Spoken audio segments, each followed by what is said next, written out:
नमस्कार मित्रांनो, लाडकी बहीण योजनेमध्ये आता तुम्हाला मिळणार आहे फक्त 500 रुपये। 500 रुपये कसे काय?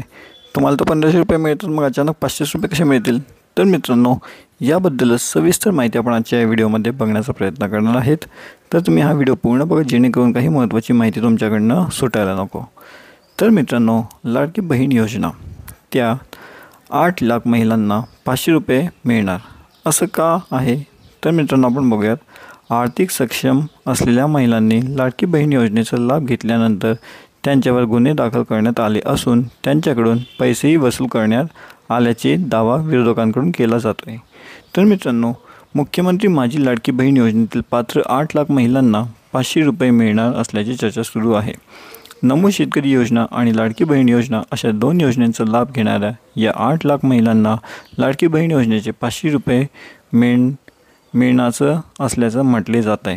यामुळे महिलांना नाराजी व्यक्त केली जात आहे असताना आता राज्याचे राज्यमंत्री आशिष जयस्वाल यांनी या संदर्भात स्पष्टीकरण दिलं आहे।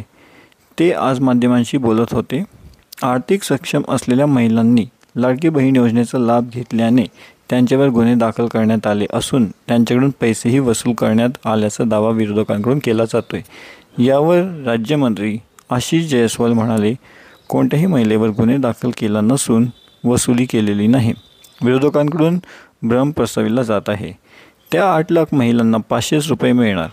तसंच नमो शेतकरी योजना आणि लाडकी बहीण योजना लाभ घेणाऱ्या 8 लाख महिलांना फक्त 500 रुपये मिळणार असल्या का, असा प्रश्न विचारला। राज्यमंत्री आशिष जयस्वाल म्हणाले, ज्या दिवशी शासन निर्णयात सुधारणा केली जाईल तेव्हा ही बाब वेबसाईटवर जाहीर केली जाईल। मूळ GRमध्ये ज्या गोष्टी नमूद होत्या त्या बाबी अनुसरून सर्व पात्र महिलांना या योजनेतील पैसे मिळतील।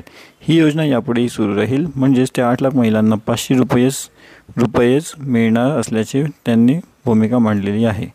लाडकी बहीण योजनेतून 2100 रुपये कधी मिळणार? सरकारने निवडणुकीच्या काळात जाहीर केले होते।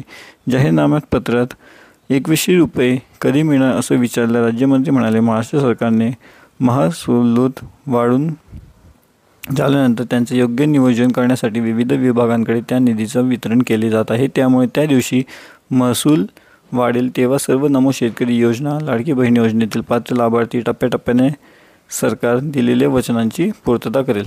तर मित्रांनो, अशी होती ही माहिती। जर तुम्हाला माहिती आवडली असेल तर तुम्ही आपल्या चॅनल इंडिया न्यूज अपडेटला लाईक करू शकता व शेअरसुद्धा करू शकता।